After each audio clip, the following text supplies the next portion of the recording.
Bonjour à tous et bienvenue dans cette nouvelle vidéo. Alors aujourd'hui, comme la miniature l'indique, je vais essayer de vous donner une information, à savoir est-ce que Rubio est réellement aussi cher que certains le prétendent et est-ce que ça vaut vraiment la peine d'utiliser ce type de produit. Alors avant de commencer la vidéo, je précise que cette vidéo n'est absolument pas sponsorisée. Les produits, je les ai achetés et c'est un projet client. Donc j'ai ma facture, j'ai été chez mon fournisseur acheter mes produits comme je le fais pour tous mes projets. C'est juste une manière de vous montrer comment je mets en œuvre le produit et essayer de vous donner une image réelle de la possibilité de ce type de produit, ni plus ni moins. Et à la fin de cette vidéo, je ferai un petit comparatif avec certains produits que j'ai utilisés auparavant et vous rendre compte de l'efficacité ou non. C'est à vous de faire votre choix du produit. Alors, première chose que je vais faire, c'est vous expliquer toutes les étapes pour travailler avec le produit, à savoir qu'ici, j'ai 7 portes recto verso à mettre en huile, plus 2 portes, une double porte, donc recto verso également à mettre en huile. Ça veut dire qu'il y a du taf et donc il faut être un minimum organisé. Première chose à faire, c'est nettoyer toutes les surfaces. Donc les portes ainsi que les encadrements. Et là, vous allez voir dans la vidéo, les encadrements, je les ai fait hier fin de journée. Pareil, j'ai filmé pour que vous vous rendiez compte du temps que j'ai mis pour nettoyer les encadrements, mettre ma couche d'huile, essuyer et les mettre de côté. Et puis aujourd'hui matin, je recommence le travail et donc je suis au même stade que si je travaillais avec n'importe quel autre produit, c'est-à-dire toutes mes portes sont positionnées. Alors pour répondre à une question de Vincent Etienne, c'est du plaquage, donc en effet c'est poncé et c'est poncé au 120. Le seul truc c'est qu'il faut y aller doucement, mollo et rester d'une manière uniforme sans pousser pour éviter de percer le perçage. Mais sinon ça se ponce en effet avec du 120. Les encadrements qui sont du multiplex face chaîne, donc surface et chaîne, pareil, poncé au 120. Donc je suis à ce stade-là, j'ai rebalayé toutes mes surfaces, donc surtout pas, je le répète, de compresseur dans un atelier de menuiserie, c'est archi mauvais pour les naseaux d'une part, mais en plus de ça, sur les machines, etc., on a tendance à abîmer tout ce qui est joint. Donc si vous voyez des gens qui utilisent des compresseurs et des soufflettes à tout va dans les ateliers de menuiserie, évitez de reproduire parce que c'est pas bon. D'accord? Donc je suis à ce stade-là. Je vais vous montrer et je vais vous montrer l'heure qu'il est et toutes les étapes dans quel sens je travaille pour être le plus efficace possible. Allez, c'est parti. Donc il est 8h moins 20 et j'ai préparé donc tous mes produits, une balance, etc. Le cleaner, un chiffon blanc et éventuellement une paire de gants en latex. Allez, c'est parti.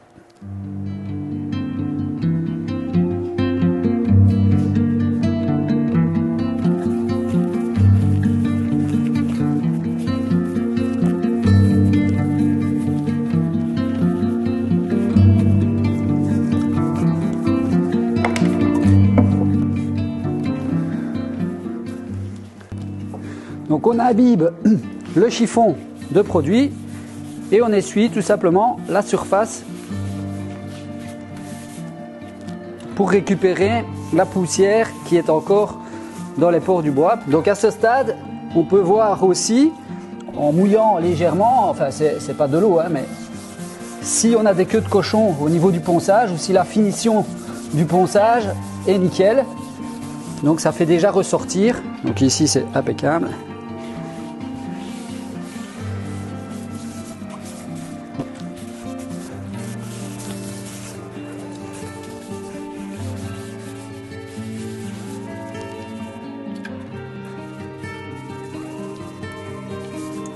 Donc pour rappel, le Rubio, ça fonctionne quand l'huile ou le produit est en contact avec la cellulose du bois. Donc ce nettoyant-là, il a pour principe, il a pour action de récupérer en fait la poussière qui s'est insérée. Donc imaginez que le bois, c'est de la paille. Donc toutes les fibres de bois, c'est de la paille.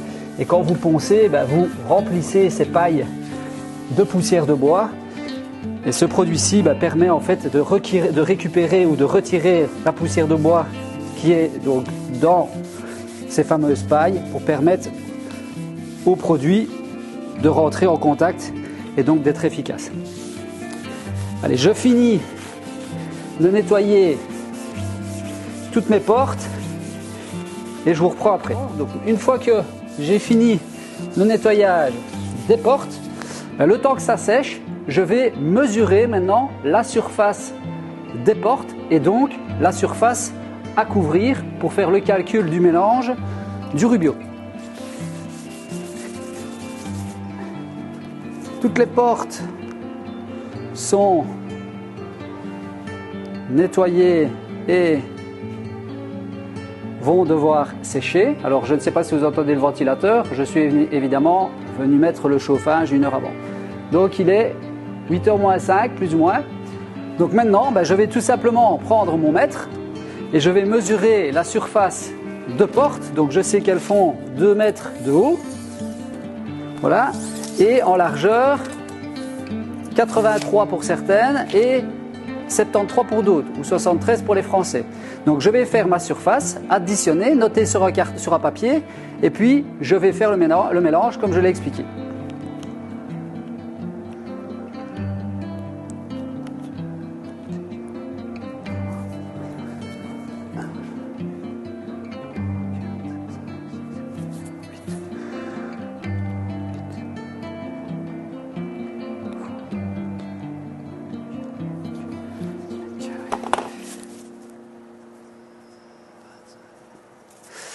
Donc j'ai 25,6 mètres carrés à couvrir, donc je vais partir sur une cote de 26 mètres carrés. Et donc il faut savoir que le Rubio, c'est 1 litre pour 30 à 50 mètres carrés selon la manière dont on va le mettre. Donc moi je vais partir sur une moyenne de 40 mètres carrés par litre. D'accord? Alors, pour faire mon calcul, rien de plus simple, je vais faire 1000 millilitres, donc 1000 divisé par 40, puisque je considère que je peux faire 40 mètres carrés avec 1 litre, donc divisé par 40, et je le multiplie par le nombre de mètres carrés que j'ai à couvrir de mon côté, c'est-à-dire 26 mètres carrés. Donc je fais fois 26, et j'arrive donc à 650 millilitres de produit à produire. Alors il faut savoir que chez Rubio, donc ici c'est de l'oil plus 2C, il y a le composant A et le composant B. En fait, le composant A, c'est l'huile, d'accord, qui est teintée ou non, et le composant B, c'est un accélérateur de prise. Donc ça veut dire que ce n'est pas un durcisseur comme certains le pensent, c'est juste un accélérateur de prise. Alors, on doit mélanger 30% de l'accélérateur à l'huile, donc selon les proportions que je viens de faire. Donc j'ai besoin de 650 millilitres, donc je vais verser 650 millilitres dans ce petit gobelet ou dans un plus grand, et je vais y ajouter donc 650 millilitres fois 0,30, donc fois 0,30 pour les 30%, et je vais y ajouter 195 pour les Français millilitres d'accélérateur, tout simplement. Je fais mon mélange, je vous reprends après. Juste petite précision pour les personnes qui voudraient le faire avec une balance, donc peser en poids, c'est-à-dire 1 litre égale 1 kg.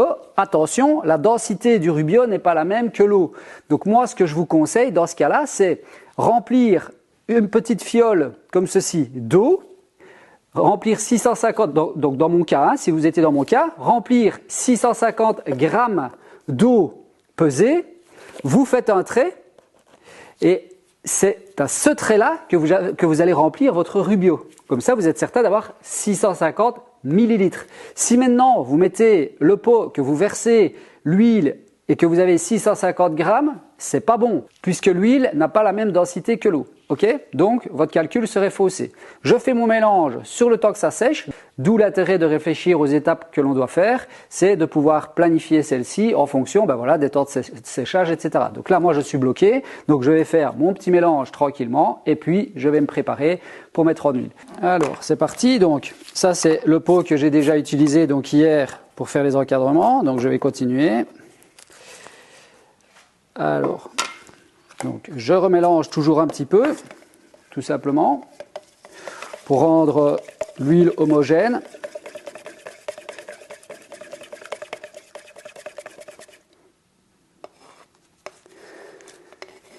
Alors comme je dis, moi j'ai un petit gobelet doseur, donc ça va tout seul. Mais si vous n'en aviez pas, rien de compliqué, comme je dis, vous pesez et puis c'est tout.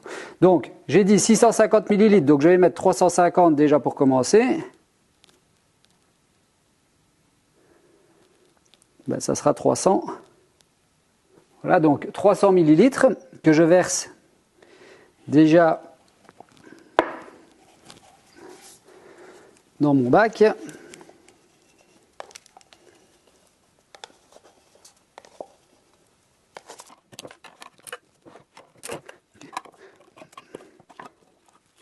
Je regarde un petit peu.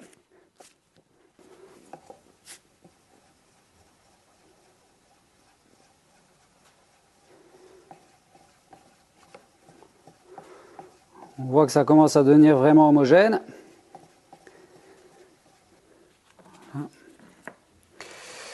Donc 350 millilitres, j'ai dit. En plus.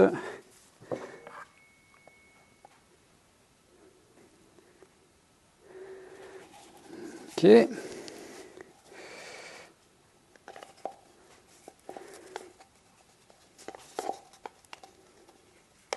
Alors le gobelet, il va être très facilement renettoyable avec le chiffon que j'ai utilisé avec le nettoyant. Donc voilà. Donc là, j'ai fait mes 350 millilitres, mes 650 millilitres de produit, pardon. Je vais mettre ça de côté. Et je vais donc maintenant y ajouter mon accélérateur. Donc comme je disais, 650, je recalcule parce que j'ai une mémoire de poisson rouge. Donc fois 0.30, 195 millilitres d'accélérateur. Donc pareil, je vais les remettre ici. Je regarde ma graduation. Voilà, donc je dois en remettre, ce qui est logique. Donc je ne sais pas si ça se verra à la caméra, mais donc je suis à 195 millilitres. Voilà. Je le verse dedans. Et à partir du moment où le mélange est fait, j'ai plus ou moins 6 heures pour utiliser le mélange. Donc normalement, j'ai largement le temps de faire tout ça. Voilà, une fois que ça c'est fait, je mélange le tout.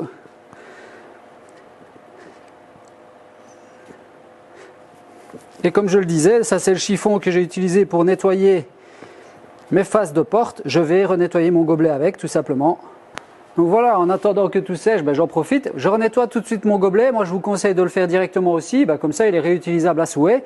On doit de toute façon un petit peu attendre que ça sèche. Donc, aucun intérêt de laisser pourrir ça. Alors après, on jette, c'est la catastrophe. Si maintenant, vous n'arriviez pas assez avec votre chiffon pour essuyer, tout simplement, vous reprenez un petit peu de cleaner, vous le mettez dans votre gobelet et ça renettoie le tout nickel. Ok ? Alors, bien pensé, donc mes premiers gants, ils sont dégueulasses, donc je vais les mettre dans un seau. Toujours avoir un seau d'eau à proximité quand vous travaillez avec ce produit, puisque c'est auto-inflammable. Hop, voilà.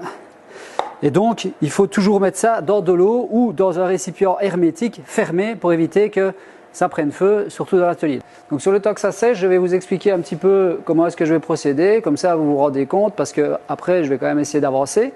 Donc, je vais appliquer le produit avec le Scruby brun sur 2 portes. Une fois que je suis passé à la deuxième porte et qu'elle est finie, je vais repasser à la première et je vais l'essuyer avec le pad blanc ou avec des chiffons. Donc bien préparer des chiffons blancs, c'est important blanc parce que si vous avez des chiffons colorés selon la qualité du t-shirt ou du chiffon que vous avez déchiré, le colorant pourrait se retrouver dans votre produit. Donc prendre des chiffons blancs, voilà, moi j'ai des vieux draps, j'ai peu importe des tentures, des t-shirts, voilà, recoupés en morceaux, et vous en prenez 2-3. Alors moi j'en ai toujours un propre qui sera dans la main quand je dois retourner mes portes, etc. pour éviter de marquer de l'autre côté. Et puis après, celui qui est imbibé en essuyant, je le conserve parce que ça réessuie correctement et c'est plus facile quand il est imbibé, je trouve. Là, cette fois-ci, je vais essayer avec, comme je disais, le Scruby blanc. On va voir si ça fonctionne bien. Et si Bertrand regarde cette vidéo, donc le commercial de chez Rubio, il me dira si j'ai bien fait ou si j'ai fait une erreur. C'est un essai. Bon, peut-être qu'après la première porte, je vais dire ok, stop, j'arrête là. Allez, donc, dès que c'est sec, je vous reprends pour démarrer le travail. Donc voilà, ça y est, c'est parti, c'est plus ou moins sec. Donc, il est exactement 8h30. Donc, si on regarde l'horloge, voilà, 8h30. Et je vais attaquer donc par les 2 portes. J'ai le temps que ça séchait, j'ai rechangé. Donc, celle-là qui était au centre, elle allait me gêner pour mettre en huile. Donc, je vais commencer par ces 2-ci. Et le reste commencera à sécher avec le temps. Donc, je vois celle-là est presque sèche, elle sera sèche le temps de faire les deux autres. Celle-là ici également. Donc voilà. Voilà, donc il est imbibé comme ceci, pas beaucoup plus. Et je vais commencer au centre à l'étaler.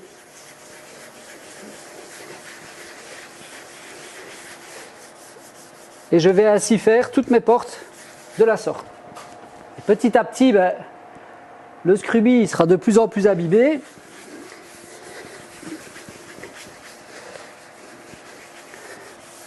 Alors au début, ça ne sert à rien d'en mettre trop parce qu'on a tendance à vouloir vraiment imbiber pour... Alors on se retrouve avec le premier élément trop imbibé et c'est un petit peu la galère.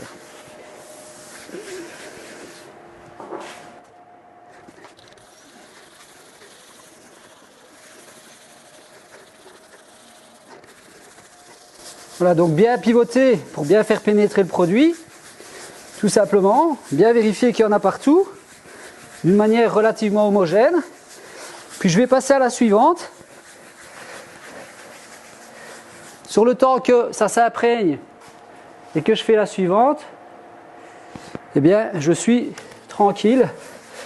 Celle-là aura bien pris et je pourrai donc essuyer celle-là en premier puis essuyer la suivante.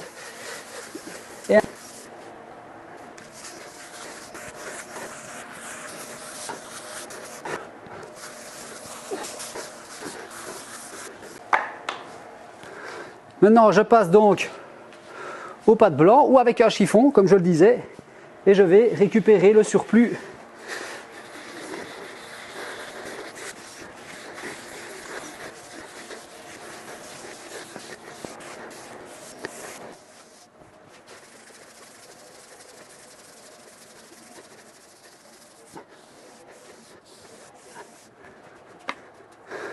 Voilà, ça par contre, je suis moyennement convaincu, je crois que c'est quand même mieux avec le chiffon.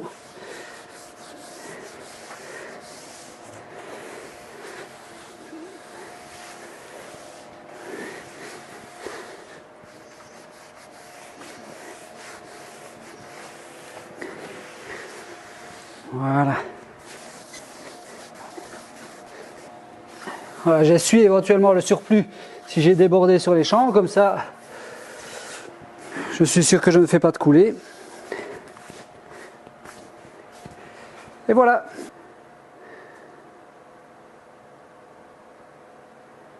Donc voilà, je vais attaquer le reste, je vous reprends après. Il n'y a pas vraiment grand intérêt de vous montrer toute la mise en œuvre, etc. Ça reste assez physique comme vous voyez. Je crois qu'avec une ponceuse, ça doit fonctionner. Moi, je ne me sens pas à l'aise avec cette pratique, mais ça, chacun voit fait comme il le sent. Avec le scruby, comme je viens de le dire, j'ai l'impression que ça essuie moins, le scruby blanc. Ça essuie moins, donc je préfère avec le chiffon. Donc je vais continuer tout ça. Je vous reprends en cours de mise en huile et je vous montrerai le timing, donc quand j'aurai fini la première face des portes. Allez, c'est parti. Je ne tarde pas.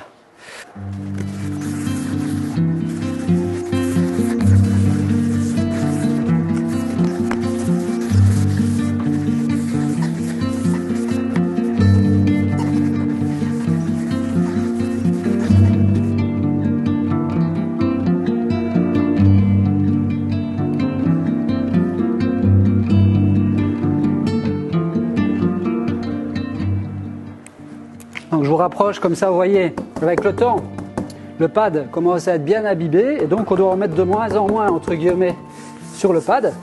On vient le presser, vous voyez, ça fait des marques d'huile qu'on va étaler tout simplement et bien faire pénétrer. Après il faut en mettre en suffisance, mais vous voyez. Donc là pour vous donner une idée, il est 9 h, donc ça fait une demi-heure que j'ai commencé, j'ai déjà fait 1, 2, 3 et les 2 doubles portes. Donc 3 portes, une double porte et j'attaque donc ma 4e. Il m'en restera 3 à faire. Donc allez, je dirais que j'en ai à mon avis. Moi j'avais compté 10 minutes par porte, c'est-à-dire 70 minutes, 70, donc 1 heure, un peu plus d'1 heure pour faire les 8 portes. Donc on va voir. Les 7 portes à la base et puis j'avais oublié les 2 doubles portes on va dire. Mais donc j'avais compté plus ou moins 1 heure, 1 heure 10, d'accord. J'avais compté 5 minutes par porte pour le nettoyage. Donc pareil, une demi-heure, 3/4 d'heure, ça je suis dans le bon, clairement. Donc maintenant on va voir. Une fois que j'ai fini la première face, eh bien, je vais déjà pouvoir commencer à retourner les deux premières là, celles qui sont sur les tréteaux, laisser prendre celle-ci et faire la deuxième face. Donc clairement, à 10h30, 11h grand max, je devrais avoir fini. Mais bon, on va voir. Vous voyez, là, je réimbibe uniquement le dessus de mon pad.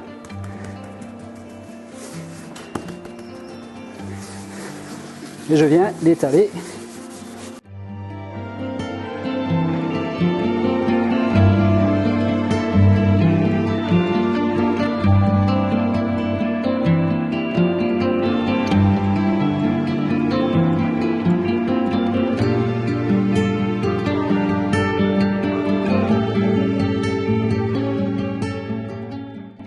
J'arrive donc ici à la dernière porte, donc première face, dernière porte, il est 9h25, donc je passe avec le pad blanc, hein, d'accord, pour reprendre le surplus, j'essuie avec de l'huile, et alors là où c'est quand même formidable et que ce produit se démarque des autres, c'est que directement dans la foulée, je vais pouvoir retourner toutes mes portes et mettre l'autre face, sans devoir attendre 1 heure, 2 heures, et sans avoir des marques sur la partie basse.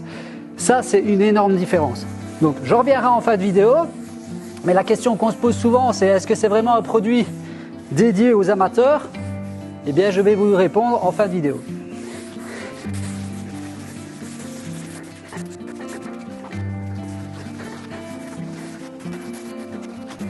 Donc voilà, il est 9h35 et toutes les portes, donc toute la première face est mise, voilà, de toutes les portes. Donc maintenant, comme je le disais, gros avantage, je vais pouvoir retourner mes portes directement, renettoyer donc avec le cleaner l'autre face, et puis je fais la même opération. Alors soit je vous mets dans un coin, je vous montre, je ne sais pas encore, ou je vous reprends en fin de vidéo quand tout est fait, mais dans tous les cas, je vous montrerai le timing. C'est important pour moi d'être objectif et intègre pour que vous ayez toutes les cartes en main et vous rendre compte réellement de l'efficacité ou non du produit. Allez, je retourne toutes mes portes et je vous reprends après.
voilà, nous voilà donc arrivés à la fin de cette vidéo. Comme vous avez pu voir, les 7 portes plus les 2 doubles portes, donc 9 portes au total, ont été réalisées en une matinée, d'accord?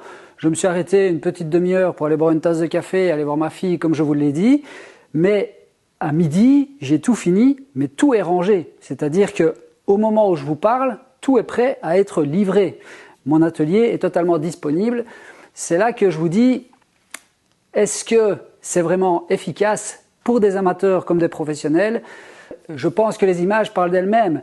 Comment voulez-vous arriver à faire avec un vernis ou avec une huile cire, comme j'ai déjà eu la blague avec les fameuses 13 portes, en une seule matinée, 7 portes recto verso, plus les encadrements, où j'ai fait ça le soir sur 2 heures, et tout disponible. C'est quasiment impossible. Donc en termes de coût, honnêtement, j'ai utilisé donc 1 litre 350.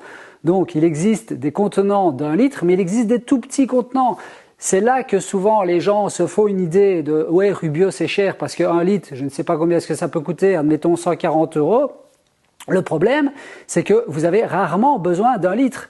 Là, vous avez vu la surface, donc ici 26 mètres carrés, je n'ai même pas utilisé 1 litre. J'ai utilisé 650 millilitres de produit. Donc pour les portes et les encadrements, avec 1 litre, j'avais assez. Donc tout ça pour vous dire qu'avec 140 € et une matinée de travail, j'ai fait tous mes encadrements et mes portes et mon atelier est disponible. Alors imaginez, vous êtes amateur et vous avez une petite boîte à faire, vous pouvez acheter un tout petit échantillon. Vous avez une table à faire, vous achetez 350 millilitres. Mais l'avantage, imaginez, vous n'avez pas autant de place que moi, vous prenez un encadrement, vous le mettez en huile, vous l'essuyez, vous pouvez le prendre directement et le déplacer, contrairement à d'autres produits où vous allez devoir mettre une couche, laisser sécher, égrainer, mettre une deuxième couche, laisser sécher et mettre la troisième couche dans le meilleur des cas. D'accord? Si c'est du vernis, il ne faut pas oublier en plus le temps de séchage entre les couches. Et donc votre atelier est bloqué et indisponible pendant des fois des jours complets pour faire une porte, 2 portes ou même une table. Donc imaginez cette porte. Donc mon expérience avec ce produit, et je le répète, j'ai payé la totalité de mes produits, donc je n'ai aucun intérêt à mettre Rubio en avant, mais ça reste un produit exceptionnel. Juste poncez au 120 dernier niveau, donc ça ne sert à rien d'aller au 150 ou au-delà. Ensuite, passez au cleaner pour nettoyer proprement vos surfaces. Et puis, tout simplement, votre mélange, calculez la surface à faire votre mélange en fonction des quantités dont vous avez besoin. Donc comme je vous dis, il faut compter entre 30 et 50 mètres carrés par litre. Donc moi je fais une moyenne, c'est plus simple. Quand c'est des grandes surfaces comme ça, on peut aller un petit peu en dessous, mais vous avez vu, il me reste rien comme produit. Donc c'est très bien calculé. À ça, vous ajoutez 30% d'accélérateur au produit et puis c'est parti. Vous avez largement le temps, comme je vous dis. Regarde, moi j'ai mis la première couche. Hop, j'ai été boire une petite tasse de café, redescendu à peu près de ma fille, et puis je suis remonté tranquillement, retourné mes portes. Le gros avantage de nouveau, comme je vous dis, on retourne les portes et vous avez pu voir, il n'y a aucune trace sur la partie arrière alors que c'est appuyé et je frotte dessus pour pouvoir mettre mon huile. Donc voilà, c'est un produit pour lequel je suis convaincu. On nous demande souvent de faire des vidéos sur les finitions. Ben voilà, ça en fait partie. Alors je sais que il y a beaucoup de gens qui décrient ce produit parce qu'on le voit un peu partout. C'est vrai, c'est ce qu'on peut leur reprocher, c'est qu'ils ont tendance à matraquer en marketing, mais en termes de qualité, honnêtement, il n'y a pas photo, puisque moi je vous le dis, cette vidéo, je la fais de mon plein gré et sans rien demander à qui que ce soit. Rubio n'est même pas au courant. Donc tout ça pour vous dire que je suis totalement convaincu de ce produit en toute objectivité. Voilà, j'espère donc que cette vidéo vous a plu et je vous dis à bientôt pour de nouvelles aventures. Salut, salut!